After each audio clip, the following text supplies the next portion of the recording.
For today's video, flex ko lang po yung dineliver ni Sweet Pototoy na big siomai dito sa amin last Friday night nung kalakasan po ng ulan. Kaya ako po sinabing big siomai kasi hindi po siya yung pangkaraniwang laki na nabibili natin na siomai dyan sa labas.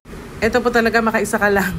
Busog ka na. Dahil excited kaming matikman kung anong lasa, kung kalasa din ba siya nung nabibili natin dyan sa labasan. Nag-steam agad kami kahit di namin makita yung steamer. Gumawa si Ola ng pagpapatungan ng siomai. Malinis naman po yan, di pa yung nagagamit. Pero hinugasan pa rin niya yan ulit. 3 packs yung in-order ko. Bali, ang isang pack niya ay 12 pieces.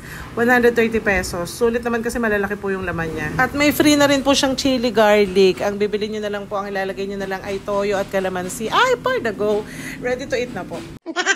Ayan po, naisalansa na ni Olan yung siomai. Naamoy ko na nga kasi kumukulo na yung tubig nung matapos siya magsalansa niyan. Tinakpan lang po namin at pinakulo ng mga siguro 10 to 20 minutes. Tansyahin nyo na lang po, malalaman nyo naman kung luto na. Siyempre, ano pa bang iniintay nyo? Tikiman time! Kain tayo mga mare! Order na po kayo guys. Ayan po yung Facebook niya at pakifollow nyo na rin po siya. Content creator din po yan at malaki na ang kanyang bahay. Mapapasana all ka na lang talaga.